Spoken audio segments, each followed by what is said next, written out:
네, 강프로입니다. 자, 오늘 HLB 3%대 강세를 보이고 있습니다. 그리고 22평의 저항을 받고 있어요. 자, 제가 말씀드렸습니다. 22평 저항을 받을 수밖에 없다고. 자, 근데 22평 저항을 받는다 그래서 여기서 떨어지는 게 아닙니다. 왜? 신고가를 갔기 때문에. 자, 주식시장에서 신고가가 차지하는 의미가 뭐라 그랬었나요? 제가 주식시장은 미래 가치를 반영합니다. 지금 실적 대비해서 주가가 높다 낮다 이런 건 판단할 필요조차 없어요. 왜 그러냐면요, 주식시장은요, 제가 다시 말씀드릴게요. 주식시장은 미래 가치를 반영한다. 지금 실적에 대비해서 주가가 올라간다 그런 게 아니에요. 지금 실적 대비해서 주가가 싸다, 싼 이유가 있습니다. 자, 근데 여기서 제가 이런 얘기를 왜 드리느냐, 자, 내용 한번 보세요. HLB의 지금 실적은 아실 겁니다. 어때요?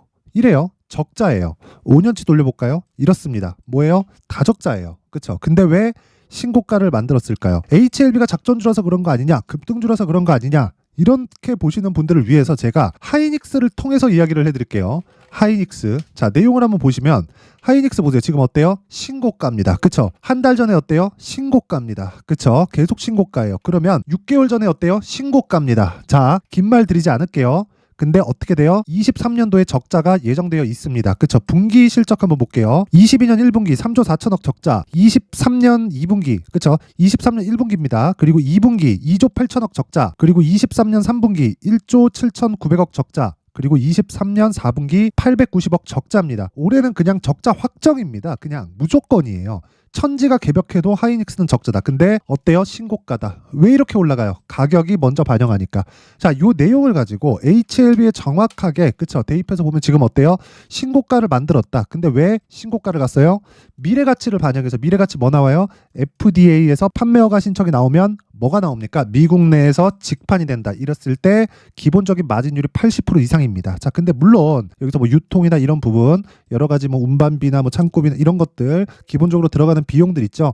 그런 비용들을 다 차감했을 때 80%뭐 마진, 이건 사실 말이 안 되고 낮아지겠죠. 낮아지는데 그런 부분을 적자하고는 비교할 바가 아니다. 그런 가치를 먼저 인정하기 때문에 주가가 먼저 상승한 겁니다. 근데 움직인 주체가 누굽니까? 그쵸? 보세요. 외국인이다. 그쵸? 자, 내용 한번 보겠습니다. 이렇게 한 달치를 보잖아요. 그러면 외국인이 매수를 안 한 것 같아요. 근데 딱 시세가 시작한 그 시점, 그쵸? 11월 대략 한 두 달치 정도 보겠습니다. 어때요? 1,900억 원의 매수가 들어왔다. 그쵸? 자, 그러면 우리가 어떤 종목을 매매를 해야 된다는 거예요? 저가를 잡지 말아라. 외국인이 산다는 건 매집을 하고 있다는 건데 언제 들어오기 시작했어요? 이 구간, 그쵸? 이 구간에서 들어오기 시작했다고요. 왜? 무언가 정보가 있겠지. 우리는 그 정보를 받을 만한 능력도 안 되고요. 받고 나서도 이게 진짜인지 아닌지를 판단할 수 있는 것도 사실상 나오기 전까지는 모릅니다. 근데 그건 세력들도 몰라요. 메이저, 뭐 헤디펀드, 뭐 펀드, 뭐 다 몰라요. 기관이든 외국이 다 몰라요, 그냥. 근데 제가 이 얘기를 왜 드리냐면 정말 잘 한번 들어보세요. 얘네들도 모르기 때문에 확인하는 과정에서 매집을 할 수밖에 없다. 즉, 이 구간에서는 매집하는 게 아니다. 그쵸? 그러면 우리는 매수를 어떻게 돼요? 가격을 보고 눌림목 구간에서 매수를 하거나 돌파하는 과정에서 매수를 한다. 즉, 신고가가 첫 번째 매수 구간이 되는 겁니다. 그러면 대형주의 움직임을 보고 작년 같은 경우에 제가 아까 전에 하이닉스에 대해서 이야기를 드렸으니까 한미반도체로 딱 진행을 했을 때 어떻게 됐을까요? 6배 시세가 나왔다. 그쵸? 자, 긴 말 드리지 않을게요. 이런 신고가 매매를 했을 때 어떤 수익이 발생하는지 그 내용에 대해서 한번 확인시켜 드리겠습니다. 제가 실제 매매 내역을 통해서, 그쵸? 상세하게 보여드릴 테니까 왜 신고가 매매를 해야 되는지 잘 보세요. 여기는 강프로의 무료 소통방입니다. 지금 현재 1,700분 정도가 함께하고 있는데 오늘 진행한 내용을 보면 폴라리스 오피스, 그쵸? 정확하게 시장가 매수 8시 46분 장시작 전입니다. 그 밑에 보세요. YIK 8시 48분 시장가 매수, 그쵸? 그리고 그 밑에 8시 50분 시장가 매수, 그쵸? 장시작 전에 시장가 매수를 하라는 건 시가에 때려 사라는 겁니다. 리노공업 마찬가지예요. 그쵸? 오늘 반도체 강세인 건 알고 있을 겁니다. 근데 반도체가 왜 강세예요? AI 때문에 그렇다. 그럼 여기서 YIK 반도체고요. 에이징랜드 반도체고요. 리노공업 반도체입니다. 자, 그럼 폴라리스 오피스는 뭘까요? AI입니다. 자, 그러면 미증시에서 움직인 스토리에 맞죠? 이래서 제가 원래 세 종목만 진행하는데 어쩔 수 없이, 그쵸? 네 종목을 진행할 수밖에 없었습니다. 그냥 눈으로 봐도 너무 그냥 물반 고기반이야. 그쵸? 그래서 이런 매매를 했을 때 내가 어떻게 진행을 해야 되는지 실제 매매 내역을 통해서 정확하게 보여드리도록 하겠습니다. 자, 내용을 한번 보시면 첫 번째 종목 뭡니까? 폴라리스 오피스죠. 자, 내용 보세요. 매매 마크 내역 조회 누르면 정확하게 B라고 나오죠. 매수했다는 내용입니다. 요거는 이미지 파일이 아닙니다. 그쵸? 그냥 HTS에서 진행되는 내용이고요. 실제 그쵸? 매수한 체크한 내용이 언제예요? 시가 8,190원. 정확하게 밑에 나오죠. 거래일 매수평균가. 매도평균가는 아직 매도 안 했으니까. 근데 어떤 종목이에요? 신고가 종목이다. 자, 옆에 한번 보세요. 소통방 시장가 매수 장 시작 전 그쵸? 시가 공략했을 때 하루에 몇 프로? 거의 한 8% 정도의 수익 구간에서 지금 등락 중에 있습니다. 그쵸? 자, 그 아래 YIK. 자, 내용 한번 보시면 정확하게 B가 딱 찍혀 나오죠. 그쵸? 어떻습니까? 그쵸? 시가에서 지금 21% 상승, 시가 대비해서 15% 이상. 그쵸? 정확하게 여기 1월 22일 매수 평균가 어때요? 6,720원. 그리고 매도 평균가 아직 안 잡혔죠? 왜? 보유 중이니까. 그쵸? 그 밑에는 22년 8월 달에 매매했었던 내용입니다. 그쵸? 매도했기 때문에 나왔고 수익률이 1.87% 하락. 그쵸? 손절한 내용이고. 자, 근데 이번엔 어때요? 신고가 구간에 정확히 공략이 들어갔고 어떤 식이 됩니까? 수익 구간에 들어왔다. 그쵸? 스토리는 있죠. 근데 그 스토리에 대해서는 제가 소통방에서 상세하게 이야기를 드리도록 하겠습니다. 여기서는 매매 내역만 그쵸?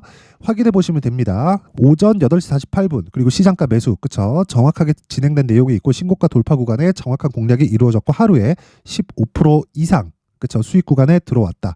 자, 그 밑에 에이징 랜드 동일합니다. 보세요. 오늘 11%까지 상승 구간에 있고 시가 모두 다 시가 공략입니다. 여기 시가 공략 8시 50분에 진행된 내용이 있고요. 여기 딱 보시면 어떻습니까? 지금 내용이 55,200원, 55,200원 그리고 지금 11%까지 상승했으니까 한 6% 정도의 수익 구간. 그 밑에 리노공업도 마찬가지예요. 내용 보시면 자 리노공업 매수 2번 그쵸? 오늘 10% 정도의 수익 구간. 자, 긴 말 드리지 않겠습니다. 지금까지 이야기를 드린 모든 종목은요. 신고가 종목으로 매매가 이루어져 있고요. 신고가 구간에서 내가 매매를 했을 때 어떻게 진행된다는 거예요. 단기간의 수익이 가능하다. 하지만 그 단기간의 수익을 보기 위해서는 내가 신고가 매매를 해야 되고 무조건 2주 안에 그쵸 수익을 전환시킬 수 있는 스윙의 전략을 내가 가지고 가야 된다. 그런 부분을 소통방에서 진행하고 있다. 자, 제가 실제 매매 내역을 다 보여드리면서 이야기를 드렸는데 이렇게 내가 막 고가에서 막 물리고 있고 막 신고가 주도주에 대해서 정확하게 파악이 안 된다 하시는 분들은요. 이번 기회에 소통방으로 들어오세요. 제가 1월 달에 이벤트를 합니다. 첫 번째, 무료로 진행한다. 왜? 채널 성장을 위해서입니다. 자, 그래서 구독과 좋아요 꼭 좀 부탁드리고요. 그리고 두 번째, 신고가 매매만 진행한다. 왜? 주식시장은 가격이 먼저 반영하니까. 자, 그럼 답 나왔죠? 무료로 진행하는데 신고가. 내가 신고가 매매에 대해서 배우고 시장에 대해서 주도주를 파악하고 싶다 하시는 분들은 구독과 좋아요 돈 안 받아요. 구독과 좋아요 꼭 좀 부탁드리고요. 채널 성장이 목적입니다. 상단에 있는 전화번호로 참여 자 참여라고 문자를 보내주시면 제가 소통방 입장 링크를 요 번호로요 제가 공유를 해드리도록 하겠습니다. 자, 그리고 새해 이벤트 하나 더 나갑니다. 아직 1월이기 때문에 신년 이벤트 계속 나갑니다. 여기 앞서서 제가 말씀드렸죠. 이런 종목들 지속적으로 내가 추적 관찰을 해야 되는 종목들을 어떤 식으로 파악을 해야 될지 그쵸? 여기 신고가 검색기에 대한 내용을 함께 준비를 해놨고요. 그리고 이런 식으로 제가 가격을 잡아서 실제 매매에서 그쵸? 아까 전에 다 보여드렸습니다. 그 실제 매매에서 내가 어떤 식으로 활용을 해야 될지 그 수익 모델에 대한 내용을 여기 수익 모델에 대한 내용으로 함께 준비를 해놨으니까 이 내용도요 무료로 진행을 합니다. 채널 성장의 목적이니까 구독과 좋아요 꼭 좀 부탁드리고요. 상단에 있는 전화번호로 참여라고 문자를 보내주시면 제가 소통방 입장 링크 그리고 신고가 검색기 그리고 수익 모델에 대한 내용까지 함께 공유를 해드리도록 하겠습니다. 자, 다시 HLB로 돌아와서 보겠습니다. HLB 보면 오늘은 그쵸 고가에서 저항을 받을 수밖에 없다. 왜? 22평을 머리 위에 두고 있으니까 우리는 돌파를 확인하면 된다. 그쵸? 애초에 요날입니다. 1월 18일 날 지난 목요일인데 이날부터 추적 관찰을 했어야 되고 고가에서 한 번 터치가 이루어졌고 그리고 나서 우리는 추가적으로 매수할 수 있는 가격들을 찾는데 신고가 구간이기 때문에 이런 추적을 하는 겁니다. 자, 그래서 이 가격에 대한 부분 그리고 2주 안에 수익을 전환시킬 수 있는 것에 대한 부분을 제가 여기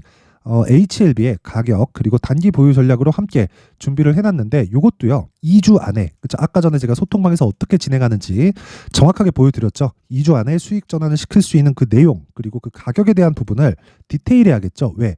최소한 내가 손절을 하지 않을 수 있는, 최소한의 손절로 커버할 수 있는, 그쵸? 치명적인 이런 그 손실이 발생하지 않을 수 있는 그 가격대를 잡아야 된다. 그쵸?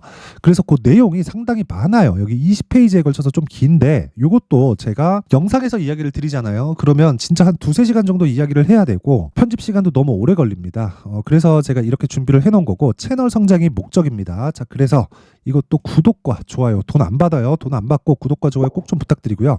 상단에 있는 전화번호로 HLB, 자, HLB라고 문자를 보내주시거나, 세 글자가 좀 번거롭다 싶으면 숫자 3이라고 문자 보내주시면 제가 HLB의 가격 그리고 단기 보유 전략을 함께 공유를 해드리도록 하겠습니다. 자, 항상 긴 영상 봐주셔서 감사드리고요. 그리고 무엇보다 제가 신고가에 대해서 계속 강조를 드리고 있는 만큼, 그쵸? 이 12월 달부터 진행하고 있는 신고가 주도주가 있습니다. 그 종목을 어떤 관점에서 어떤 그 재료를 내가 어떻게 해석을 했는지 그 내용에 대해서 제가 상세하게 내용 준비를 해놨으니까 영상 끝까지 시청하시고요. 모든 분들이 성공 투자하셨으면 좋겠습니다. 자, 제가 항상 신고가 종목에 대해서 강조를 드립니다. 자, 신고가 종목에 대해서 강조를 드리는 건 크게 시세가 발생하는 대시세 종목은 모두 신고가 구간을 거쳐서 발생하기 때문에 그렇습니다. 시장은요, 좋을 때도 있고 나쁠 때도 있어요. 그런데 대시세 종목은요, 시장이 좋든 나쁘든 그 숫자의 차이가 있을 뿐이고요. 매년 발생을 합니다. 올해 같은 경우에도 마찬가지예요. 23년이죠. 1월부터 로봇, AI, 시세를 크게 발생을 시켰는데 이미 22년도 중반 후반에 신고가를 달성을 하고 매물 소화 과정을 거친 이후에 시세가 발생을 했습니다. 2월 달부터 2차 전지의 강세가 있었죠. 그런데 22년도에 이미 에코프로 같은 경우에는 신고가를 달성한 이후가 됐고요. 대장주가 강한 움직임을 보이다 보니까, 그리고 나서 에코프로 BM 그리고 관련된 종목들이 강하게 시세를 내는 시작점이 만들어졌습니다. 3월부터는 그렇죠, 삼성전자와 하이닉스에 강한 움직임이 발생하기 시작했고요. 그러면서 한미반도체가 신고가를 달성을 했고 매물 소화 과정을 대략 한 2달 정도 거친 이후에 추가적으로 시세를 발생을 시켰습니다. 자, 어떤 종목이든 신고가를 거치면서 대시세 구간으로 들어간다는 거고, 이런 대시세 종목에는 신고가라는 내용을 이해했을 때 이런 상황을 만들 수가 있는데, 자, 보세요. 22년 11월 21일 날 정확하게 레인보우 로보틱스를 시작을 했고요. 이때 당시에 레인보우 로보틱스의 가격은 33,800원이었습니다. 실제 3달이 채 되지 않는 보유기간을 가진 이후, 그쵸? 한 100% 정도의 수익 실현을 할 수가 있었고요. 그 이후에 추가적인 상승이 나왔지만 내가 매수를 잘 했기 때문에 보유기간을 최소한으로 줄여서 가더라도 충분한 수익이 발생을 했다는 겁니다. 언제든지 저가를 잡을 수 없고 고가를 잡을 수 없기 때문에 내가 강조를 해야 되는 건 신고가 이후에 매수하는 구간, 그리고 첫 번째 수익 구간만 먹더라도 다음 종목으로 이동을 할 수 있다는 거죠. 실제 그리고 나서 3월 달에 반도체 종목에 대해서 계속해서 제가 강조를 드렸었고, 그런 이후에 매물 소화 과정을 거치고 5월 달부터 반도체 공략을 시작한 결과, 그쵸? 3달이 채 되지 않아서 ISC 그리고 한미 반도체까지 100%에 달하는 수익 실현에 성공을 했습니다. 그래서 계속해서 강조를 드리는 거예요. 시장은요, 좋을 때도 있고 나쁠 때도 있어요. 그런데 대시세 종목은 숫자의 차이가 있을 뿐이고요. 매년 발생을 한다는 거고 분기별로 나오게 됩니다. 물론 이런 종목을 모두 다 잡을 수는 없지만 지금 같은 경우에는요, 2가지 내용으로 구분이 가능합니다. 첫 번째, AI 반도체 쪽으로 들어가야 되고요. 그리고 또 한 가지, 내년 4월에 있을 총선 테마가 지금부터 준비되어 있어야 된다는 거죠. 물론 이 두 종목 모두 신고가 종목에 있는 종목을 공략해야 되기 때문에 신고가 구간에서 매매를 해야 된다는 건 어떤 상황에서든 불변의 진리라고 보시면 됩니다. 자, 그래서 제가 AI 반도체 관련된 종목들은 강프로의 소통방에서 같이 공개를 하도록 하겠고요. 4월 달에 있을 총선을 대비한 대시세 종목은요, 이렇게 준비를 해왔습니다. 자, 내용을 한번 보시면, 그쵸? 큰 폭의 하락을 거친 이후에 장기간 횡보 구간을 거쳤고, 그리고 최근에 들어서 신고가를 만들어냈죠. 이후에 추가적으로 상승이 나오는 구간을 만들기 위해서 눌림목 구간에 있는 그런 상황이고요. 지금은 매집 구간에 있다고 보시면 됩니다. 자, 장기간 매집이 중요한가, 단기간 매집이 중요한가, 이런 부분에 대해서는 모두 무시하셔도 되고, 무엇보다 신고가를 갔다는 것 자체, 그리고 변하지 않는 총선 스케줄을 본다면요, 지금부터 내용을 준비를 하셔야 되고 매집 구간으로 계속해서 삼고 있어야 됩니다. 자, 지금부터 물량을 잘 모아 가시면 정말 크게 수익은 낼 수 있는 매매를 할 수 있다라고 이야기를 드릴 수 있기 때문에 이 종목이 어떤 종목인지 잘 받아가서 결과적으로 큰 수익을 볼 수 있는 이런 매매를 해보고 싶어 하시는 분들이 계시면요, 구독과 좋아요 부탁드리고요. 그리고 상단에 제 전화번호 확인해서 대시세라고 문자 보내주시면 되고요. 대시세라고 문자 보내주시는 분들에 한해서만 제가 어렵게 찾아놓은 이 종목을 모든 분들에게 다 공유를 해드리도록 하겠습니다. 내년 총선은 바뀌지 않은 스케줄이기 때문에 이 종목 꼭 받아가서 모든 분들이 큰 수익 내셨으면 좋겠습니다.